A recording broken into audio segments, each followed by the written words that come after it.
How's it going, guys? Welcome back to my channel and time for another round of Speedy reviews. It's been a little while since we've done a round of Speedy reviews. In the time since the last video, there has been a new king crowned. We've also crowned the Queen of Europe. Marvel are proving that there is still life in the old dog yet, whilst DC, at this point, they're just begging to be put down. But I've got a brand new selection of films in this edition of Speedy Reviews. Films like See How They Run, Aftersun, Pearl, and we've got a couple trips to TV land, including a look at The Bear Season 1. Victim's name is Leo Kopernik, sir. Seems he was killed in the costume store.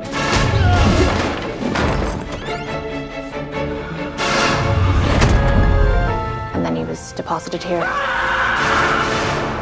Staged, so to speak. Sorry, sir.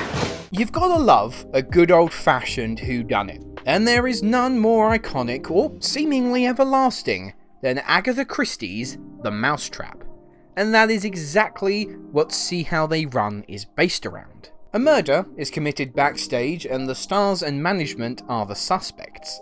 Investigating this case are Sam Rockwell as a drunk and glum inspector and Saoirse Ronan's gleeful and determined constable. What follows is a breezy 90-minute mystery that zips along at a brisk pace, very rarely taking the time to pause even for a breath. Director Tom George is clearly inspired by the visual aesthetics of Wes Anderson and Edgar Wright, as this film is very energetic. It begins at an 11, which does mean that it's very hard for the film to move up from that. It also relishes in a self-referential attitude to the notion of whodunits. It's a lot less subtle or polished than we see in any of the Knives Out films, but the winks and nods to the murder mystery genre as a whole made it feel almost like an Agatha Christie edition of the Scream movies. It didn't quite invest me as much as it probably wanted to, and the big reveal was somewhat underwhelming, but the pairing of Rockwell and Ronan make this movie.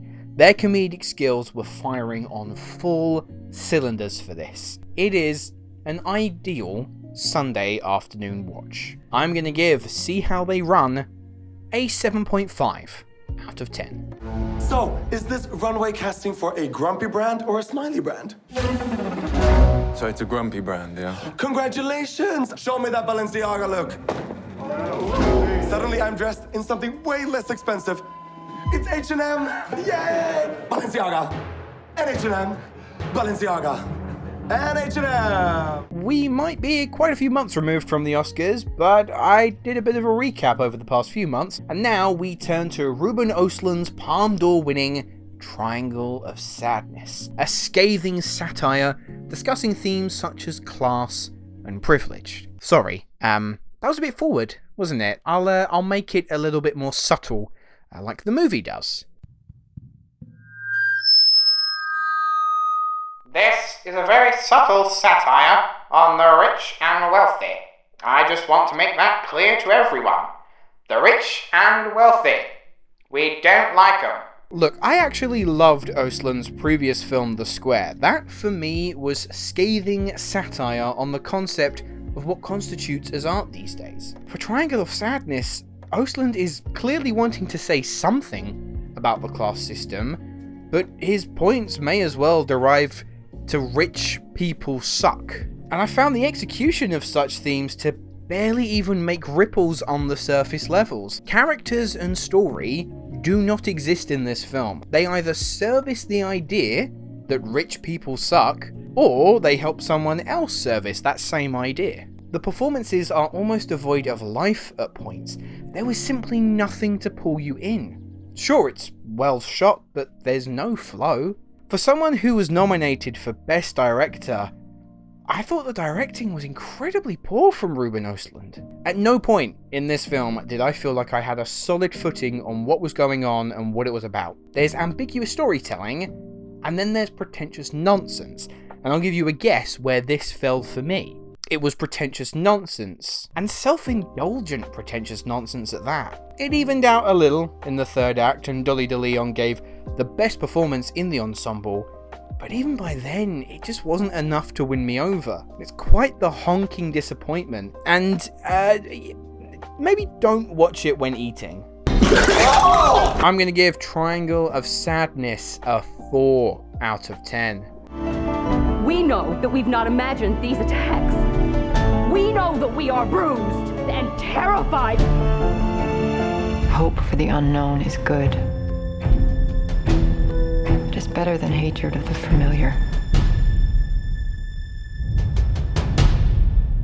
And we cannot endure any more violence. We're sticking with awards contenders for now, and next up is a powerful adaptation of a novel inspired by real events.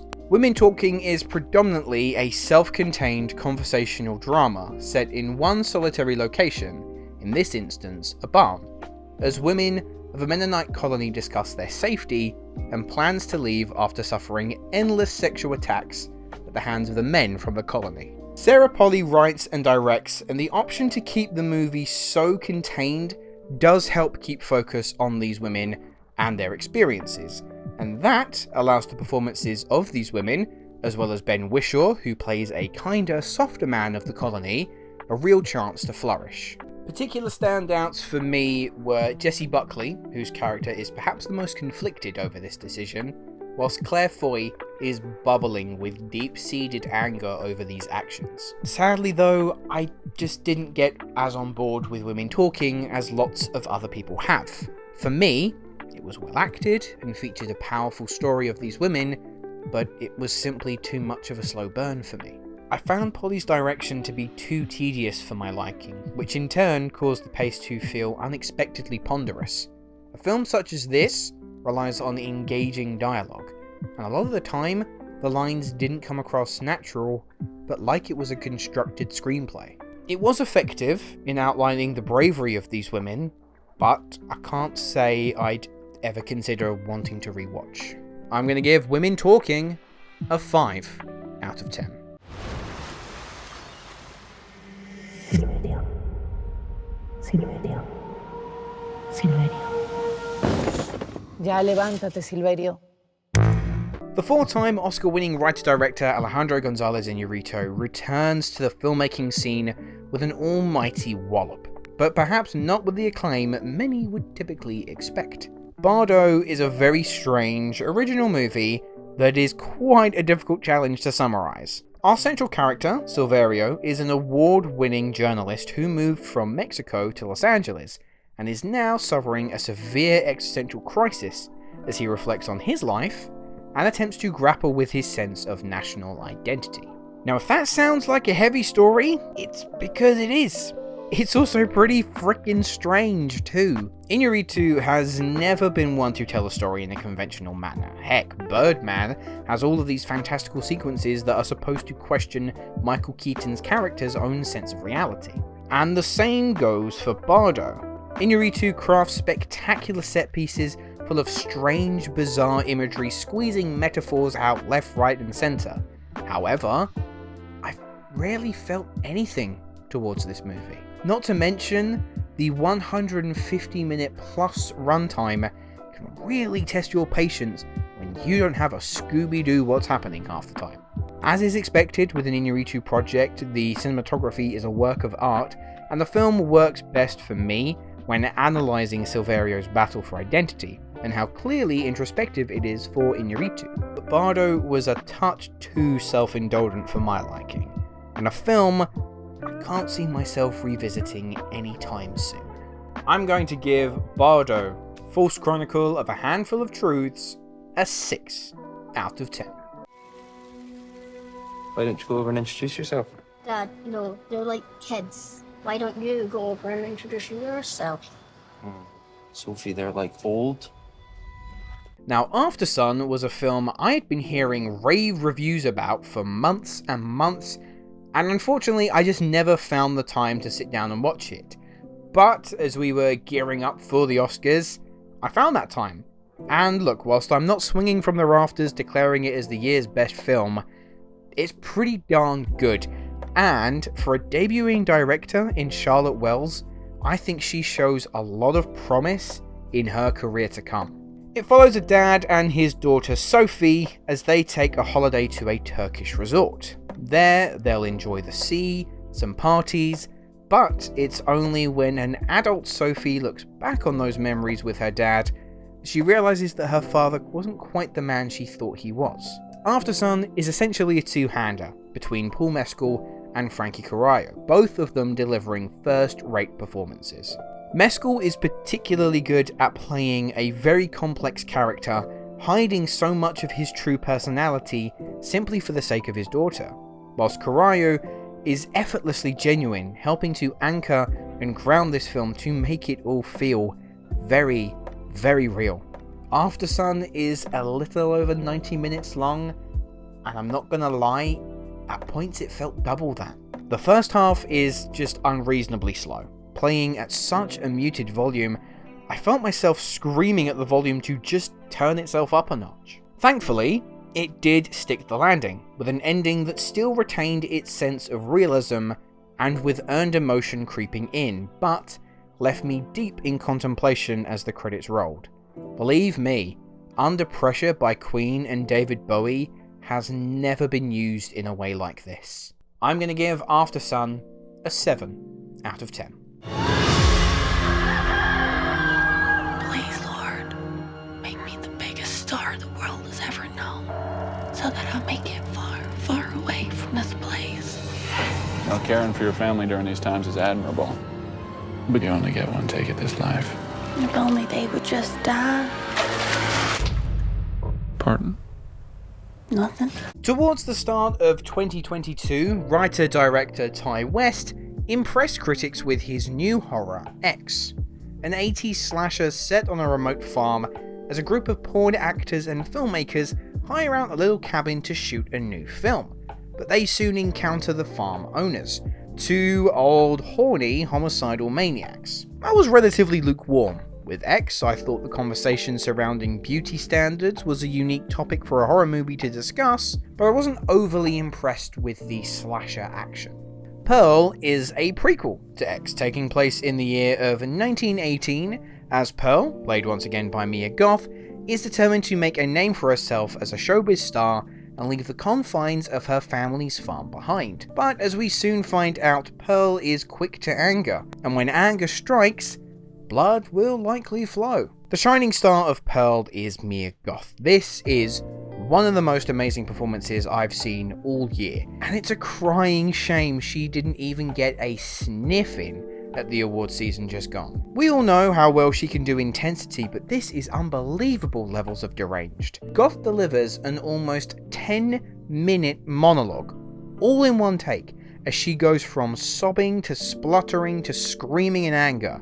Yes, it's very much acting, in capital letters, but it is bloody good acting. She even manages to make the credits pop in a unique and unsettling way. As for everything else in Pearl, it doesn't quite match the brilliance of its leading lady, but it's still pretty entertaining. Ty West continues his very strong knack for crafting uncomfortable and uneasy atmospheres, and goes full Texas Chainsaw levels of disturbing in the final third. It can't keep the momentum up for the entire runtime, and as a result sags considerably in the middle, but eventually it picks itself back up for a great finale. You also don't need to have seen X to understand this. Pearl totally works as a standalone piece, and I really do recommend it just to watch Mia Goth crush it alone. I'm going to give Pearl a 7 out of 10. You can have a future. Isn't that what you're after? We're already free. Clearly, you're not paying attention to what's happening out there. It is time for a new era. Off to TV Town now, as a criminally underrated show on Disney Plus recently concluded its second season. The Bad Batch picks up not too long after we left them. Omega is now earning her keep and officially part of the squad, even if she does have a different mindset and outlook to some of the other members. The Batch are still off on their own scores and adventures, but there is an ever-looming threat from the Empire, as they begin work transitioning from clone troopers to stormtroopers. What I really loved about this season of The Bad Batch was the strong dynamic between all members of the team. This season gave the opportunity to flesh each of them out just a touch more, especially Tech. It can occasionally look a little clunky when it comes to the character animation, but as for locations and backdrops, they're almost always absolutely stunning. For those who watched the first season and were concerned how heavy on Star Wars lore it all was, that hasn't really changed. Some episodes are filler, but the integral ones are really helping to shape that picture of the Galactic Empire, forming it into how we meet it in A New Hope. Shout out to D. Bradley Baker as always once again for being an absolute voice acting Goliath as he voices the entirety of the batch besides Omega. And I also want to give a special nod to Jimmy Simpson, who voices a new Imperial officer, Hemlock.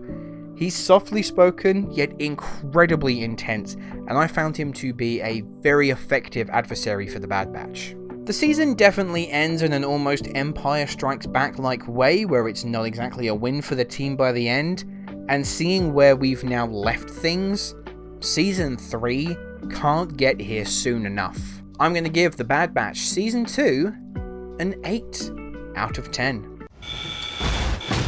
25 pounds? No, I ordered 200. Where's beef? You still got that meat connect? You get $12.50 for that on eBay. Boom.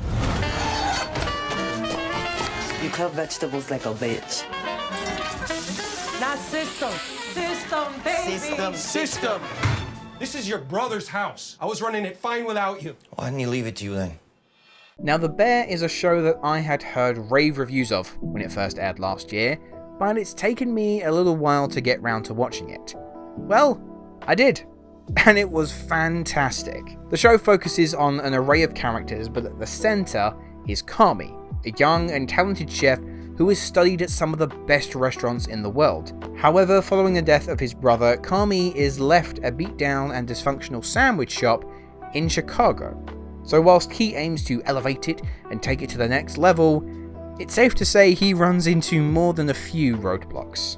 I'm a sucker for anything food porn related, and my word will this show leave your stomach gargling. But more than just the culinary excellence, The Bear is brilliant at developing characters you really become invested in and writing them into situations that brings the maximum amount of flavour out of them. They're all imperfect individuals, but you also feel the raw humanity with each and every single one of them. Jeremy Allen White looks exhausted all the time, which suits the character of Kami completely. He's a guy who simply can't catch a break, whether it be because of his own ego or the faults of those around him. Eben Moss Bacharach gives the best performance as cousin Richie. Richie is, at times, a deplorable character, caught up in his own immaturity and toxicity, but across the series we see his true nature gradually peeking through. The rest of the characters are never wasted, each getting their own arc across the season, proving how important these characters are for this show. It's directed with energy and ingenuity, with one episode in particular blowing me away as the dinner prep from hell is shot in just one take, reminding us why restaurant kitchens look like the most stressful place on earth. As the season came to a close, it actually felt like it could have been just an ending to the show itself. But with a season 2 on the way, I'm definitely not going to be turning down a second helping of The Bear. I'm going to give The Bear Season 1 an 8.5 out of 10.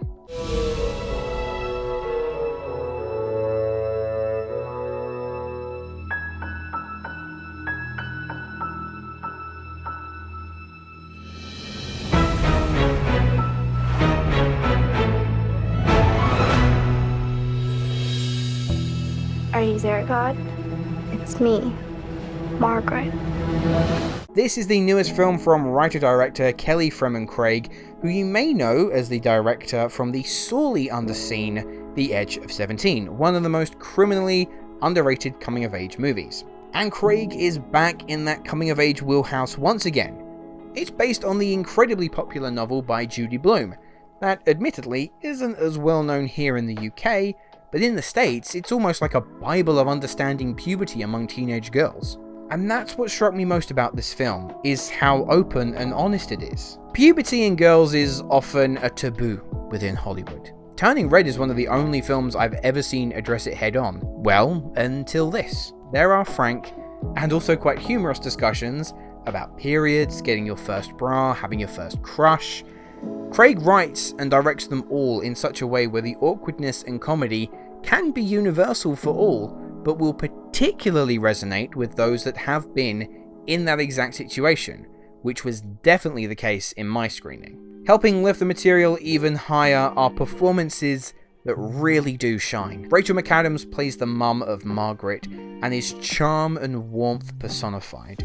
Abby Ryder-Fortson is fantastic too. Some of you may recognize her as a young Cassie Lang in the first two Ant-Man movies, but here she is carrying this film comfortably on her shoulders in what is definitely a star-making turn. Even Kathy Bates gets the opportunity to put a good show in, threatening to steal the film away from everyone else with some excellent one-line zingers. My complaints mainly center on the third act. Up until this point, I thought Craig had done a good job balancing Margaret battling adolescence and coming to terms with her relationship with religion.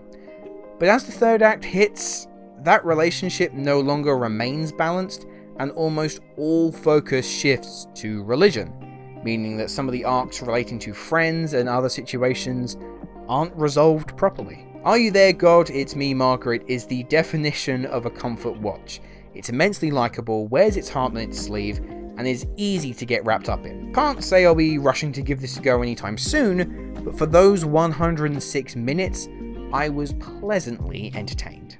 I'm going to give Are You There, God? It's Me, Margaret a 7 out of 10.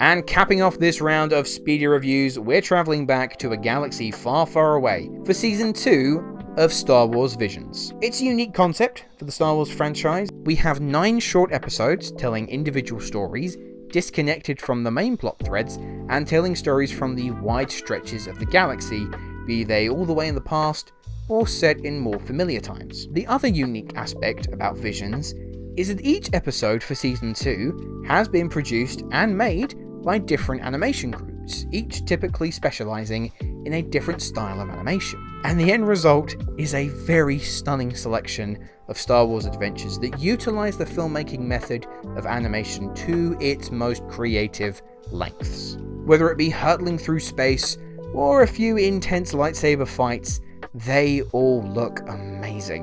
When it comes to story, that's definitely when some episodes do better than others. For instance, as glad as I was to see Aardman Studios dabble in the world of Star Wars, theirs was probably the weakest. In terms of strongest episode, I think Screecher's Reach was my personal favourite. I really like the 2D animation style, but also an original perspective of the Force and the dark side. I really wasn't prepared for how this one ended, but I liked what it was exploring in doing so. And that's also the fun of Visions. Strictly speaking, none of this really counts as canon, so therefore the animators and filmmakers can play in this galactic sandbox until their hearts are content.